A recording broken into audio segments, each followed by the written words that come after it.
Hi, everyone. My name is Morgan, and I'm the host of Community Therapy. And today we're joined by two community legends, Yurii and Ilker.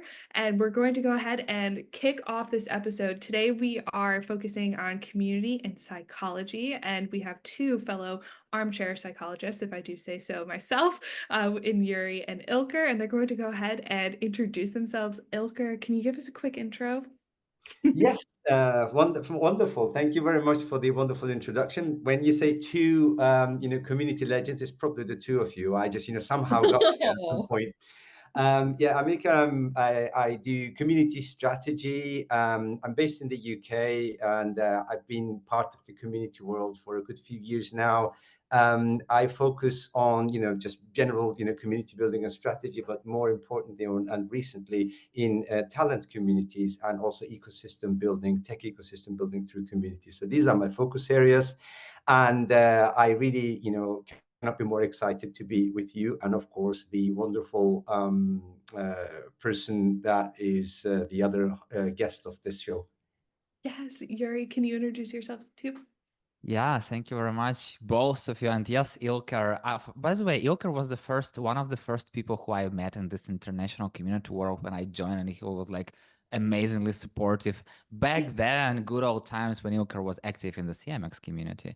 Oh, And that's easy. how it came. And by the way, people call me currently community psychologist, but it's because of Ilker. I always say like Yurii is community psychologist by Ilker because he was the first to make it, and now here we are. So basically, what I'm doing community building and community consultant. I'm helping startups and fast-growing companies to match community goals with business goals and kind of like achieve, even though like it's like people say so many about community ROI. Still, it's all about community ROI and how Yeah. to really make it work. And yeah, just for fun, I'm doing interesting conversations with amazing people from the community world about their life journeys and the community life. And yeah, and I'm super happy to be with such legends as you both are. So let's do it. Oh, let's do it. I'm so excited to have you both here. I think both of your backgrounds and experience in community psychology and working with organizations and with leaders who are focused on ROI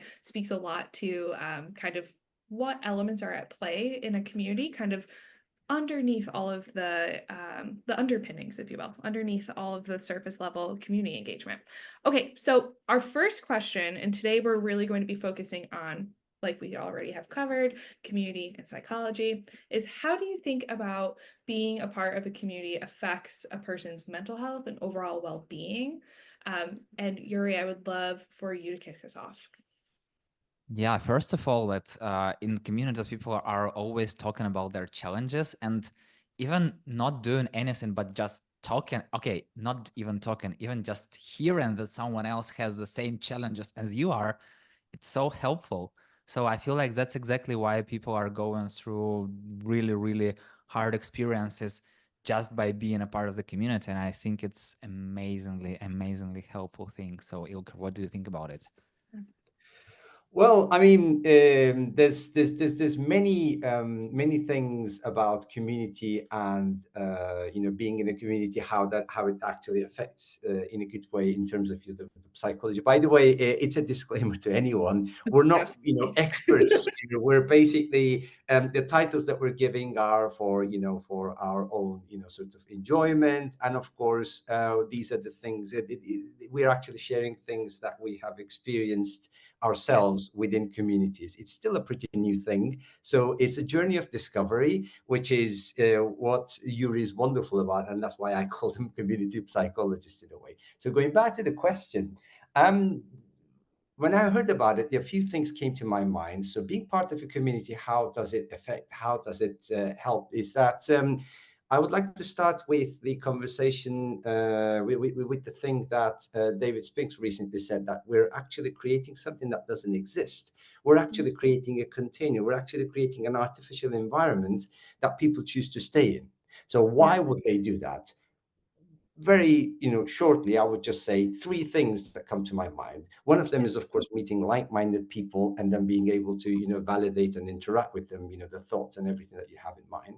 And of course, the safety that we provide in the community world. And these are the things that maybe we'll have the opportunity to talk a little bit more. And of course, the opportunity to learn and grow. So growth is, I think, central to human development. So there's a lot of conversations around, neuroplasticity and everything. So learning new things, finding out about new things, and just meeting your curiosity is, I think, central to human interaction. So I Mhm. think that these are the things that are very, very well served by communities. So that's how I believe that community Oh, affects your mental health in a nutshell. absolutely. And I also loved your disclaimer too of, we're armchair psychologists. We're not trained, but I think with how much interaction that we have in our own community spaces and then also community world in the meta sense of how many different communities we're a part of, and community builders, we get to observe how human behavior is impacted. And Ilker, what you were just saying about those 3 points really is the perfect segue to our next question, which is how important is community support when it comes to handling stress and tough times for members? And I would love for you to kick us off in kind of what you were just saying. I think you were already starting to touch on it. How can support from a community help members navigate through stress and tough times? Well, wonderful. And I think that, definitely, I'm really looking forward to hearing what Yuri's going to say. But, Yeah. in terms of in terms of the things that happen, we all, go through a number of things. And, we have a number of people around us, with whom we make the conversation, and we're trying to share the load of the things that we've actually gone through. But there is already some terminology and some approaches in the community management world. So one of the types of community, those fabled 5 types of community, as Richard was quite instrumental in telling us more about, this community of circumstance. So having people together that have gone through a certain circumstance, whether it's good or bad, of course, it depends on the circumstance itself. It's actually one of the galvanizers of communities in terms of that particular type. And I think at the bottom of it, and I hope that we get to talk a little bit more about this one as well, is actually empathy. So in a lot of gatherings, in a lot of environments where people are just gathering in groups or just conversing with each other, what is usually missing or hardest to obtain is the sense of empathy. And I think that in communities, this is central. And that's why I believe that just being in a community in stressful and tough times is absolutely useful, wonderful thing to be able to cope with what has actually happened Yeah. to the person. So Yuri, what do you think? I was just thinking how community emerged, and it was forums before, and forums was hard sometimes. They were Yeah. not that super supportive. Yeah, definitely supportive, but there were a lot of trolls, and still we have a lot of trolls. And I feel like really good community is kind of like the safe space without those trolls. Yeah, definitely some people can have dark humor, but it's kind of okay-ish. But in general, it's a place where you can be yourself. And recently we started doing the thing called Not Psychologist Talks, by the way. In the beginning, me and Jason Baum, and we say Yeah. that Yurii is psychologist by Ilker and Jason psychologist by legacy. We always do the same disclaimer as Ilker just done. And Perfect. what we are doing there, we're talking with people who we know, it's our friends who went through some kind of trauma, and we Yeah. just talk. We don't do therapy session, we just talk. And what we find out, and also what Jason's therapist tell, that if you are telling your story, it's already making it easier. And if somebody is listening to you, it can relate to you. One thing that I learned from my wife, when she kind of complained to me with something, and I'm always trying to find a solution, and she like, I don't need a solution from you, I need you to listen to me. And I feel like pretty much the same sometimes in the communities. People don't always need solution, they just need to be heard. And it's super important, because when you are in the safe trusted space where you can to be heard, we can not heard but heard, and Yeah. where people can relate to you and even maybe share their stories, and you understand that you are not alone, that we are all together in this. It makes it so much easier to deal with almost everything. Absolutely. And empathy really being a through line in, I think, both of your analysis there, as armchair psychologists, is beautiful because it sounds like to me what you're seeing from where you're sitting is in what makes these communities tick and what's creating that sense of belonging is first and foremost setting that foundation of empathy. Would you agree with that, Ilker? Definitely. I think that it's great that Yuri actually touched upon the concept of forums, because a lot of people sort of relate forums with communities, or they see it as a precursor to communities, as Yuri has said. But this was one exact thing that was actually missing. So there's a lot of conversation. I was just reading something the other day. There was a lot of conversation around, how harsh people are in forums. So there's a very little sense of empathy. People are there to respond instead of to listen, which I think is a very, very important distinction in human interaction. So I think communities are, much more, much better places for people to be able to speak and to be listened. So this is a very important thing that we are providing in the community world. And a lot of people always ask us, how can you differentiate like a true community from everything else, like an audience or like a group of people, a gathering of some other sorts? And I think that it is this dimension and this ability, this empathy, this people connected with a sense of care. It was Fabian Fortmüller who took a stab at defining community, just like many of us do. And Yeah. there were two characteristics, and one of them was, of course, a shared identity or a shared, thing that people just gather around, and the second was a sense of care. And I think the concepts of care, the concepts of empathy, they all go hand in hand. And I think that it could be a good answer to the questions that you asked. Oh, beautiful. Yuri, before I move on to the next question, is there anything else you want to add? Because I feel like we could have a whole episode just on this question alone. So I want to make sure I'm not leaving behind any golden nuggets you might Yeah, have. I was just thinking that care may be contagious, and many Oh, communities are really dependent on kind of community leaders, and yeah, in our case, community builders, because you kind of lead by showing an example. And I met communities not that nice, like nice-ish.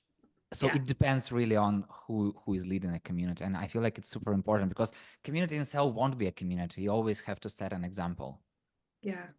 I really that the line you said, Yuri, of care is contagious or can be contagious, I just think is so beautifully put and summarized for how we set up community members to thrive and making sure that we're cultivating an environment that actually gives them the support into caring. Because I think so much of care also is coming from a place of feeling like they can be themselves, which you both touched on. And so beautiful. And the perfect segue to Yuri, which our next question is how can insights into group dynamics and social identity theory make community building more effective? So now that we've touched on that you have to build care into your community and empathy, what are your thoughts on, group dynamics and social identity when it comes to kind of harnessing them for community building? Oh wow, group dynamics, all the such hard words. I What are you know. talking about? Yeah, yeah. I'm not. We are just Large armchair topic. So if you psychologists. can boil that Yeah, yeah. down. Okay. So as far as I understand it, it's like Yeah, when people are gathering, like how do they act together? And yeah, once again, coming back to this contagious thing.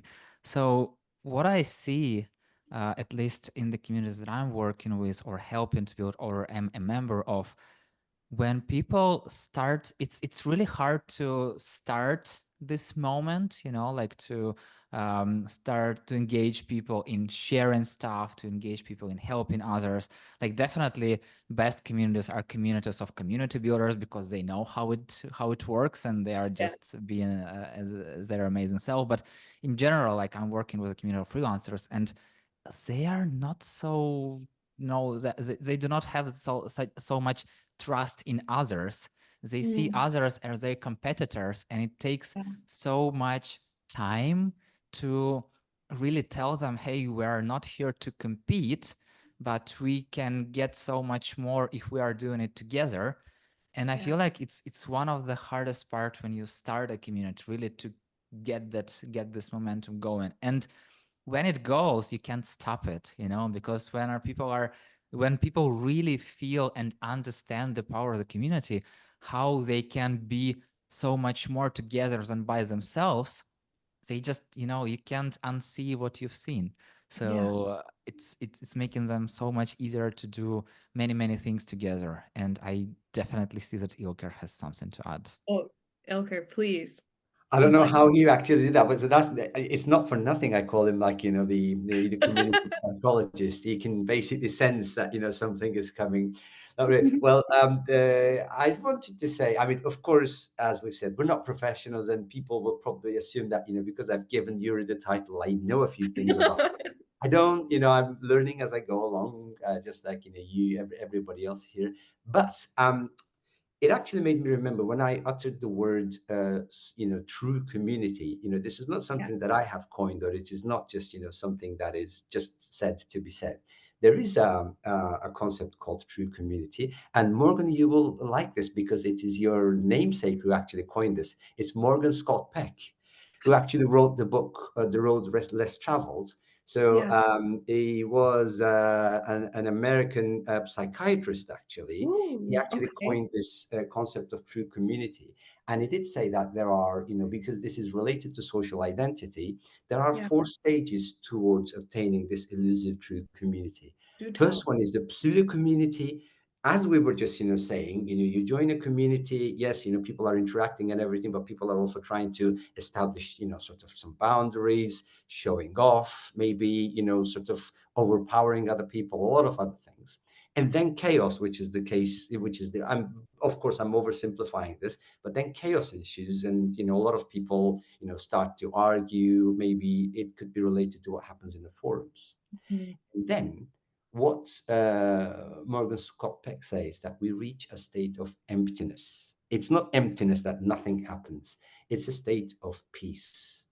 It is when you reach the concept of true community. It is one place where you can truly be yourself, that you feel that you will not be judged, that it's completely filled by a sense of empathy, and it is where you can actually ask anything that you like.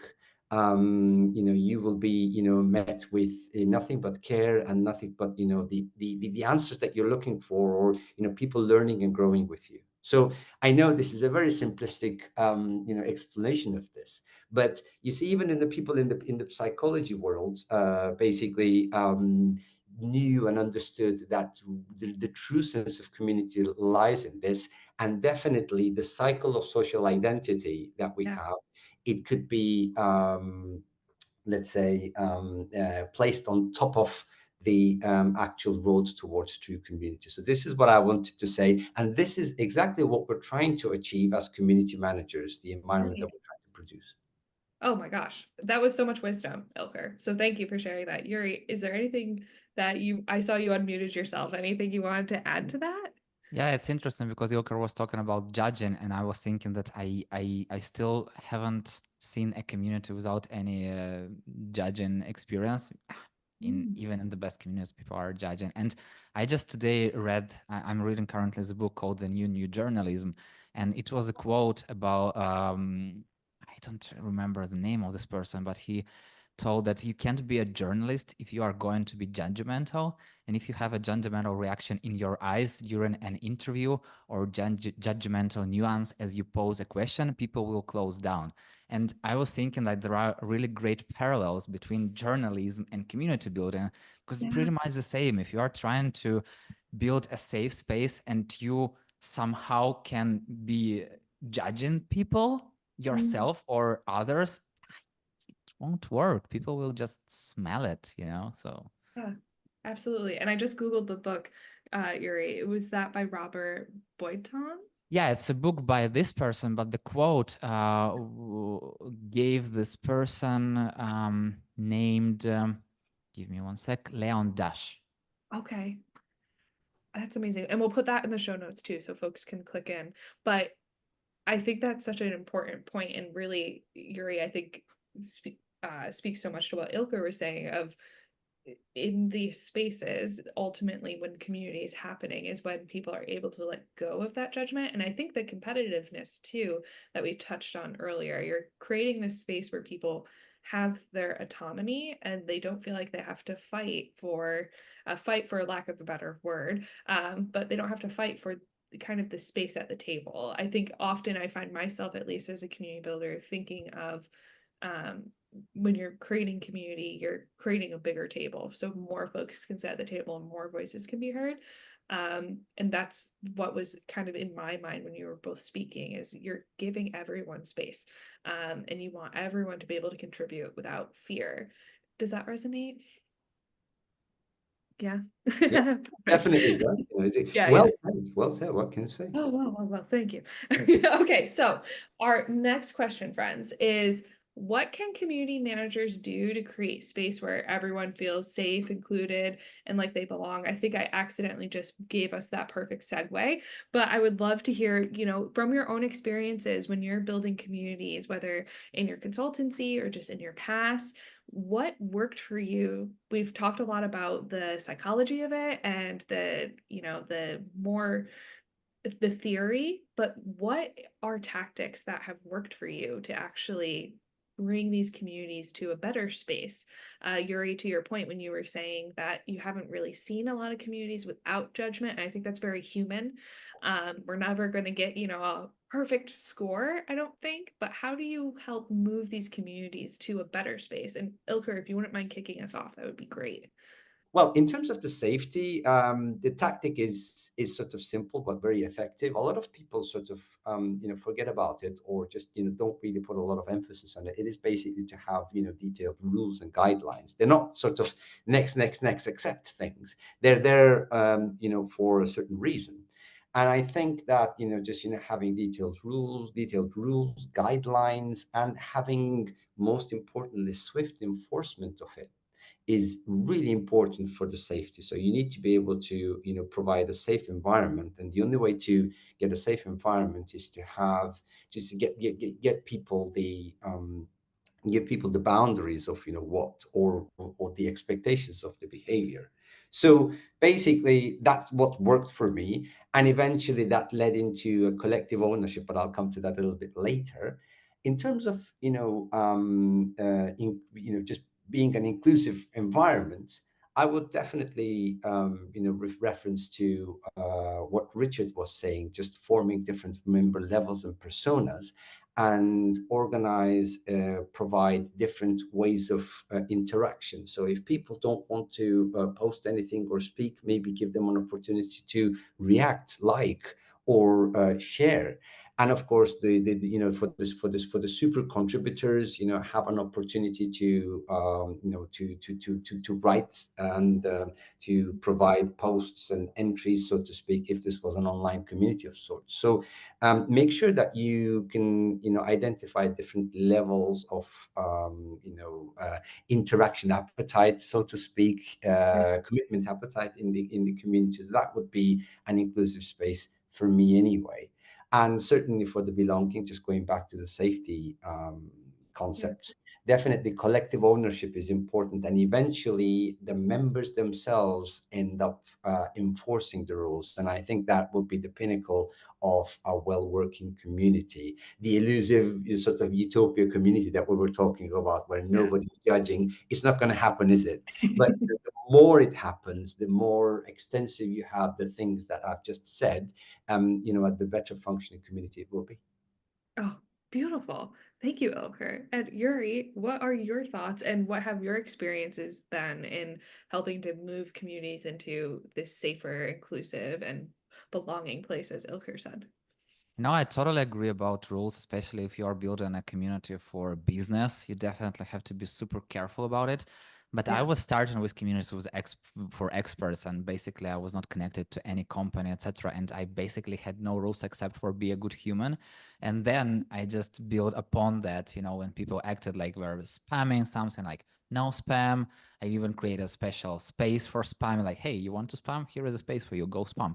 and talking to people if they're doing something wrong, like sometimes talking to them personally first, and if they still don't understand, talking like publicly, kind of to set an example, but never in a way that I'm punishing you, but more in the way how we can make the space better together. It's always about finding this consensus. And usually I have no expectations. I have no expectations for people to act in a specific way. And if Yeah. someone acts differently than me, maybe I can learn, because it's super important, to see the world from different perspectives. And also, I'm trying to have this thought in everyone's mind: we're here to help each other, and together we are more powerful than by our own. And if people do not want to do this, like maybe it's not a place for you. Maybe you can go to a forum. And one more thing that is super important. Yesterday, we had a conversation with a good friend of mine, and she told me, "Oh, by the way, Yurii, you are making things seem super easy." And I'm like, "Yes, exactly. I hate when people overcomplicate things. Like, Yes. there are so many problems in our lives. If you are making things easy, people really feel it. And, if you complicate them with the begin, like, I love onboarding, big, detailed onboarding, but sometimes I Yeah. understand it's really overcomplicate people. So I'm trying I trying to hold myself like, Yurii, stop, like not like make things easy. And it's really helpful for me. Oh, absolutely. And can you tell us more about what you and your friend were kind of, or at least from your perspective, what you're thinking about when you're discussing with your friend in terms of community, of like making it simple? Like, I would love to hear more about your thought on that. So, how do you see that connected to community psychology? We were talking about Make it general, simple. about stuff, so Yeah, yeah, not about community. But the fun thing that just just recently I had a call, and we were going through some design stuff, and it was so tedious, and I'm like, why do yeah, we even do this? Like, we could have done it by ourselves. Like, why are we in this call? It's so hard. yeah, There are no foreseeable next steps, and like, we are just wasting each other's time. And yeah. I'm like, why can't we just make things easy? But once again, making things easy, it's about also sometimes taking responsibility if something goes wrong. Because, people love to read a bunch of rules, to really give a lot of disclaimers, to ensure that there is zero responsibility on them. So if anything goes wrong, well, it's not my problem. But I Right. really don't care. If something goes wrong, whatever, we'll find things out. And the worst case scenario, I will say I'm sorry, you know? I admit that I made a mistake if I really made a mistake, but like, we have so many problems in our lives. Why to complicate other lives? I just don't get it. So if we are Absolutely. talking about connection, about the psychology, I think that it's, you know, if you see two products in the shop, and one product you can just take with your hand, and another product you have to take a ladder, go to some higher place, Yeah. push some button, wait 5 minutes till it comes, then ensure that you are doing everything safe. I think that people will buy this product that they can just grab. Mhm. So for me it works that way. Once again, I'm just an armchair psychologist, so please, let's use this disclaimer It's as an so great excuse. though.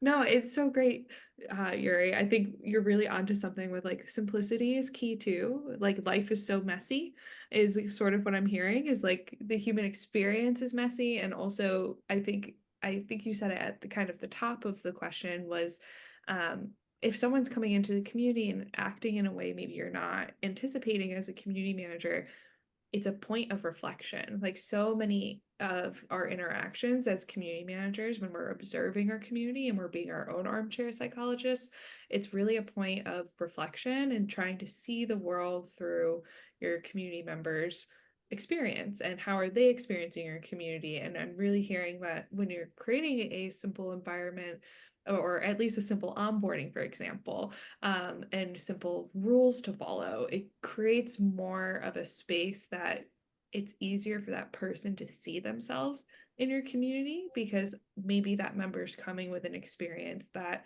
is then further complicated by complicated rules or complicated onboarding. So thank you for kind of leaning into the follow-up And question. one more thing, I never read Yeah. rules. I never read rules. And I recently been accused of breaking some rules in one of the communities. But I don't care. But once again, like I'm trying to do my best, but Yeah. if those rules are super complicated, like Yeah. why do you like be straight to the point? You can't do this. Like don't write it in very hard language. Yeah. Ilker, Exactly. what do you think about it? Yeah, Ilker, what are I you see that you have some thoughts once again. Yeah, Yuri's antennas and receivers, the telepathic antennas have just picked up something. No, I'm really following following the conversation with it's so nice to hear the things that Yuri is saying, and I do agree that the last thing that you want to do in a community setting is to suffocate people. You just go in and there's like all these sort of rules and regulations, bearing in mind in my book anyway, a community Yeah. is a place that you need to be there in a voluntary fashion. If you're paid to be a community, then you're a contractor. If you pay to be a community, then you're a customer. Basically, this is how I see things. So I know I'm sure people listening to this, who are just running paid communities, they're probably revolting already. But what I was going to say is that it, though, has to be, in my opinion, this is something that I've been talking about a little while, a little bit intentional. Yeah. So the thing about it is that I see community as not just an empty container of sorts, which is something that I've said earlier in this conversation, but it's more like let's do a bit of an analogy. If anybody's been to Switzerland, the capital of Switzerland is not Zurich or Geneva, it's Bern. So in Bern, there's a river. So Bern is a wonderful city, is a beautiful city, and it has this sort of S-shaped river that flows into it. And the Yeah. river has a very strong current. And a lot Mhm. of people, what they do is that they just jump in the river in the beginning of the town, and Yeah. they actually commute through the current to the other end of the town. And then, some people even go to work like that in the morning. Imagine, I can saw you a imagine TikTok something like that? recently for Yeah. that. Ilker. Have you seen that one? Yes. Yeah, fantastic. So basically, I see community a little bit like that. So it's like jumping in a flowing river. So Yeah. I think that and I think that anybody that jumps in, they want to commute to some Mhm. distance. Yep. So whether it's small, big, all the way to the other end of town, that depends from person to person. All they want is some motion, in my opinion. So that's Yeah. why I introduced, along with a number of other people, the concept of Yeah. community intentionality, which means that the Yeah. rules are a part of it, but it's like you have to the community has to provide an environment where there is some forward motion in with regards to what people want to do when they actually join this community. So I think the rules and everything else that comes with it, it has to be just adequate to be able to provide that environment. If you don't provide any rules, with the marked exception of Yurii, because Yurii is an exceptional person and everybody follows his energy and everything. But for everybody else who don't have that benefit, definitely we just have to basically, put our backs against some rules and regulations which we need to refer to. The last thing you want with regards to any member is to reprimand them, to punish them, or to do something that is not communicated them prior. The last thing you want is some this laissez-faire thing. No, you just say, okay, it's my community, so I've done it, and that is it. That's the last thing you want. You need to be able to tell them before what are the things that they should be expecting, and people voluntarily have to agree and acknowledge them. Of course, just like Yuri, in the real world is different. I've also been kicked out of communities a couple of times. I even ended up, meeting the community manager in an event who was a fellow speaker who actually kicked me out, which was a very funny environment. And I think that just goes to show too of like the balance that communities have, right? Like even community builders, like we're humans first. And so like we're going to run into rather like these rules and regulations. And I think it's an interesting experience as community builders when we get to experience the member experience in that way. Because I think oftentimes we know the inner workings, we see the content schedule, we understand like kind of the flow of that river that you're talking about, Ilker. So I can relate to that as well.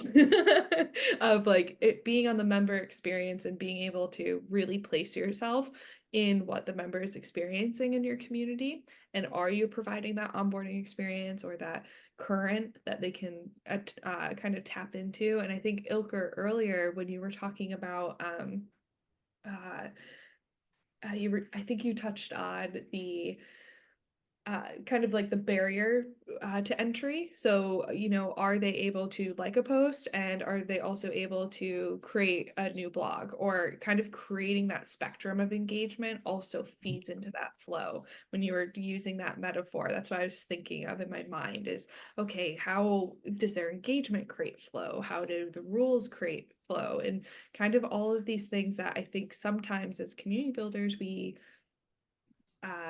I think we become very siloed in creating.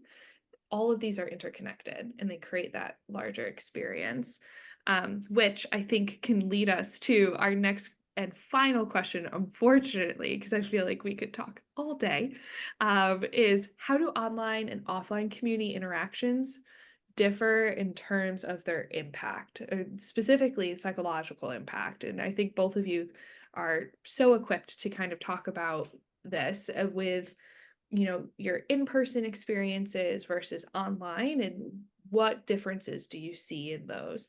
And of course, feel free to kind of talk about the convergence of them as well, because most communities are hybrid, not Hivebrite. Ilker or Yurii, feel free to grab the Yurii, mic. go for it. Yeah, Yurii, let's hear it. That's how it works. Okay, I was just like, hey, Yuko, You're go like, for it. please. But then A like, lot of okay, camaraderie here. A lot of yeah. so Yurii, no, it's, we're like the I think it's a British joke. We'll never be able to enter a building because everybody's like after you and after After you, you and after after you. you. that was pretty much the case at Talkbase conference, because it was all community builders and it was like everyone was ready to listen and it was someone had to talk. So Someone needs to go first. yeah, like there is no choice. And I was thinking about some time ago, I was listening to David Spink's podcast, and Mm, it was, I feel like it was time just after the COVID or exactly during the COVID. And someone told that the difference between online and offline, that online you just can see people, but in offline you can see like people in real size, then you can touch people, you can smell yeah. people. And it was a little weird, but yeah, exactly. I totally agree with that. It's biology, that's how it Yeah. works. All these pheromones and stuff, and like you're getting connected, the body language, etc. So I'm not a biologist too, so sorry. And but still you cannot, like, I still have this thought that nothing is better than in-person conversation and in-person meeting, and you cannot, like, no AR, this artificial reality, no VR, virtual reality, Yeah. no Zoom meetings, no, it's kind of like allows you to fill the void between your interactions, but you still have to be in person. You still have to talk in person. You have to shake hands. You have to hug. You have to smell each other. It's weird, but yeah. That's And yeah, it's true. true. It's true. So and then I had this weird thought sometime before. Um, maybe it's crazy. Maybe it's like some Say the weird thing. What's your thought? theory, conspiracy theory that kind of like poor people have no time to meet in person because we are busy, busy, busy. We have to do all this over Zoom. And like Mhm. rich people, they're going to these golf clubs, they're going Yeah. to in-person meetups, they like meet each other all the time in person, like because they have time. Yeah, they Yeah. can do this. And definitely, if I had a lot of time, I would prefer recording this conversation in person, sitting all together in one room. And that's exactly what, let's say, million viewers podcasters do. They record conversation in person, they really sit in one table. So why do they do this? Right. Maybe there is some secret behind. So for me, like, online is still viable for sure, but offline you cannot like, it's like super viable. Yeah, it's the gold. And Ilker, before I jump in and kind of build off of what Yurii said, I would love to hear what your thoughts are too. Well, wonderful. Well, yeah. I'll just reveal that I'm old enough to know the life before the internet. So, yeah, Do tell, people. do tell. Yeah, I do remember when I was talking to people when I graduated from university. I said year 2000, and people have said 2000 and what? They just completely were oblivious to the fact that a year named 2000 existed. Anyway, the reason why I've said this is because before the internet, or in the earlier days of the internet, there was the conversation of getting on the internet, getting connected to the internet. Today in 2024, we're in a situation where we're never off the internet, we're never disconnected Yeah, from it, and basically this has become a luxury. People are just bragging about the fact that they've disconnected for a few days, hours, weeks, whatever. And I yeah. think that with the online world, it's come to that with community as well. So, Mhm. in the old times, in the ancient times, so what community was basically unrepeatable, unique, intense experiences, which were the offline community experiences. You would just, meet, you would just look forward to it for a week, for a month. You would maybe travel, I don't know how far, and then basically this was a very intense in-person experience where you were able to experience all the dimensions of a community gathering, so to speak. But of Yeah, course with the online world this has changed, and especially after COVID it has gone to several different levels, and there's now a lot of fatigue associated to it. How I see it in summary is that an online experience should be designed with this permanent, or let's say on tap connection in mind. So you Mhm. actually have access to a group of people in an asynchronous manner. And of course, with the caveat that you're actually usually, writing to them. And of course, when there's a written language, it has its own, massive drawbacks. There's no Yeah. feeling. There's a lot of, situations where you misunderstand and everything. So if you take care of those, or if you just keep those in mind, you're still able to fill a void that perhaps the offline events or the offline events cannot fill.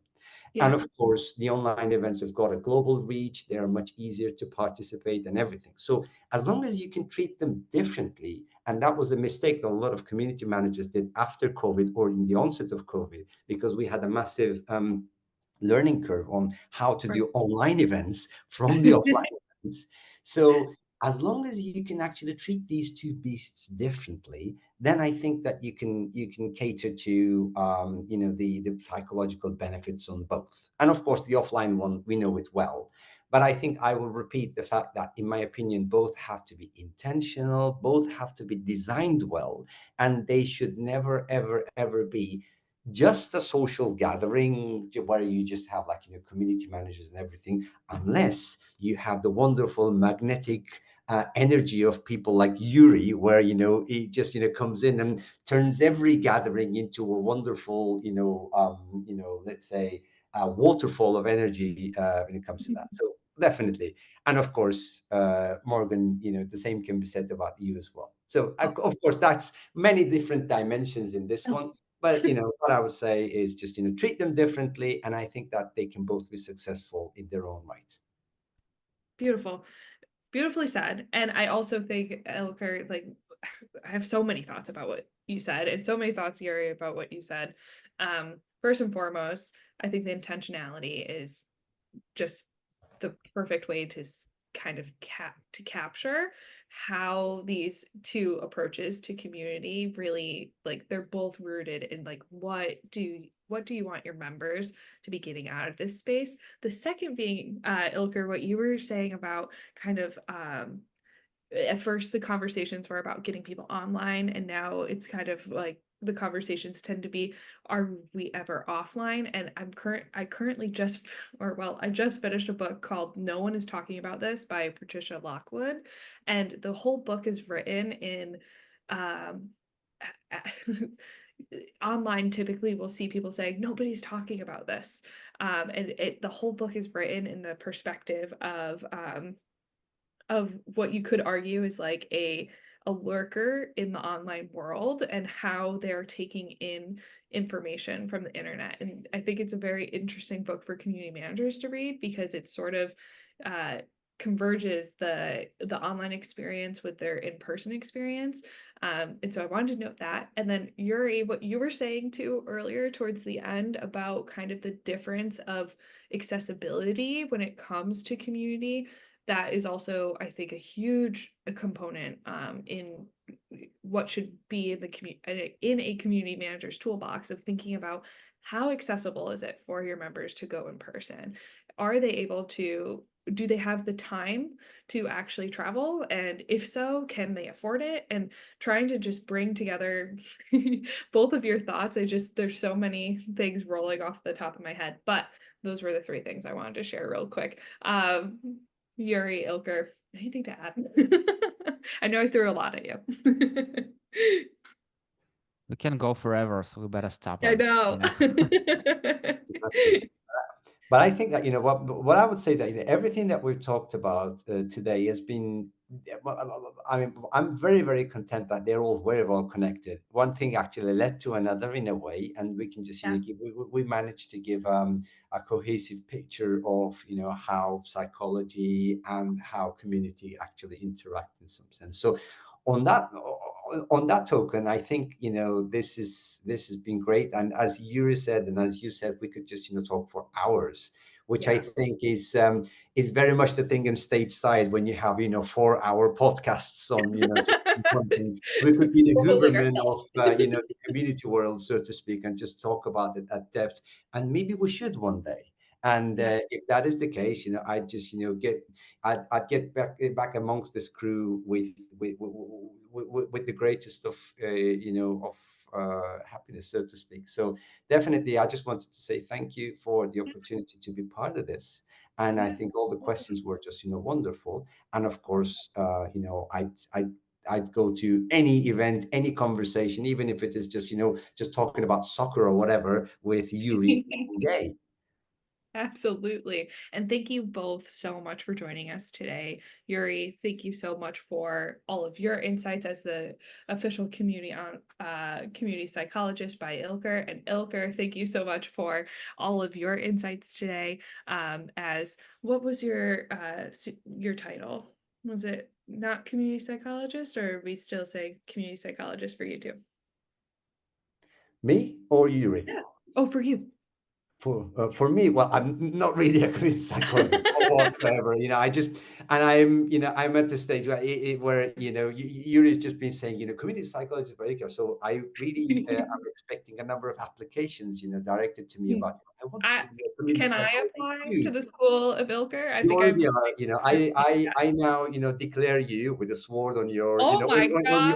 on your shoulders and, everything. So I declare you Wow. as the Dame, Morgan of, the community shire, or Oh my psychologist. gosh. So that's Well, perfect. I am so glad we can finally have that stamp on community therapy. And again, thank you both so much for joining us today, and I hope you both have a great rest of your week. Okay, thank you.